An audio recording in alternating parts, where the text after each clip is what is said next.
What happens when you become a stranger in your own life?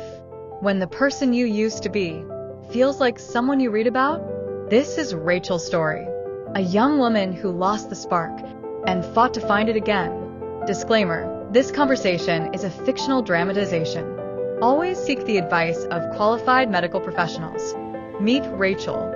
She's 27, a painter whose work once made people emotional, not from sadness, but from recognition. She could turn grief into beauty, chaos into color. At galleries, people paused in front of her art like they'd found pieces of themselves scattered across canvas. At home, she was the sun, light in every room. But now, even her studio feels cold.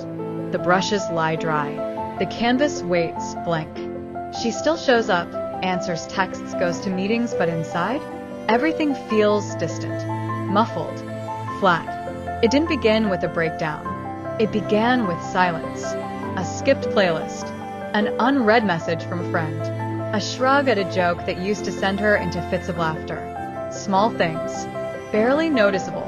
One day, her best friend Megan showed up unannounced. "Megan, you haven't posted a painting in over a month." "Rachel," softly, "I haven't painted in even longer." "Megan, but painting makes you happy." "Rachel, it used to." That hurt Megan to hear. But more than that, it scared her. A week later, they met at their favorite coffee spot. The place where every wild idea used to be born over steaming mugs and shared dreams. But Rachel barely touched her tea. She stared through the window, eyes empty as the sky. "Megan, I bought our concert tickets. Front row, just like we planned." "Rachel," flatly, "don't bother. I'm not going." "Megan," gently, "Rachel, you say no to everything now. What's happening to you?" "Rachel," barely a whisper. "Even breathing feels like a job I didn't sign up for." Silence stretched between them like a canyon. Megan, holding her gaze, "This isn't you anymore, Rachel. I think you need professional help. I miss my best friend." The next day, Rachel booked an appointment with Dr. Collins, a calm, compassionate psychiatrist who had helped Megan's sister years before. "Rachel, I don't feel sad. I just feel nothing. Like my emotions left without saying goodbye. And the things I used to love, I look at them like strangers." Dr. Collins, warmly, "What you're describing isn't laziness. And it's not you being dramatic. It's a core symptom of depression called anhedonia, the inability to feel joy or interest in what once brought you alive." Rachel blinked, stunned. She'd never heard the word before, but it named the ache in her chest, gave shape to the emptiness. "Dr. Collins, this is a real medical condition, and it's treatable. We'll build a plan that brings light back, slowly and gently." Dr. Collins laid out a path forward. Behavioral activation therapy, small, structured steps to reconnect with joy. Cognitive processing, identifying and challenging thoughts that fed the numbness. Medication support, SSRIs, to regulate mood and emotional energy. Social reconnection, rebuilding safe, pressure-free relationships. Rachel, "So, I'm not broken." Dr. Collins, "No, you're not. You're exhausted, not defective." And Rachel, "You're not alone." Healing didn't roar back like a movie climax. It came quietly, in pieces. Some days, Rachel couldn't get out of bed. Other days, she managed to wash her brushes.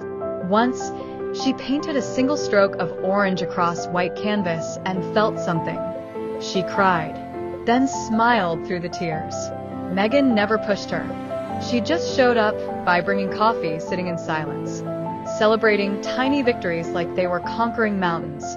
Week by week, month by month, Rachel painted again. Not for galleries, not for Instagram, but for herself, for the part of her that was learning to breathe again. 6 months later, Rachel sat in Dr. Collins' office, a new sketchbook in her lap filled with sketches that looked like hope taking shape. "Rachel, I'm still not the same person I was before, but last night I actually wanted to paint. I danced while mixing colors, and for the first time in months, I felt genuinely alive." Dr. Collins, That's what healing looks like. Not waking up joyful every day, but learning to trust the light when it returns. Learning that even when joy feels like a stranger, it can find its way back to you. If you see yourself in Rachel's story, please remember, you are not broken. You are not weak. You are not alone. Your spark is not gone. It's just hidden beneath the weight of everything you've been carrying. You don't have to hit rock bottom before reaching out.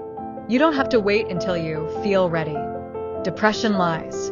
It tells you nothing will help, that you're beyond saving, that this numbness is who you are now. But that's not the truth. With the right support, healing is possible. Joy can return. So can you. Talk to someone. Start small. You don't have to do this alone. Let today be the day you take one step toward healing. Your story isn't over. It's just beginning a new chapter.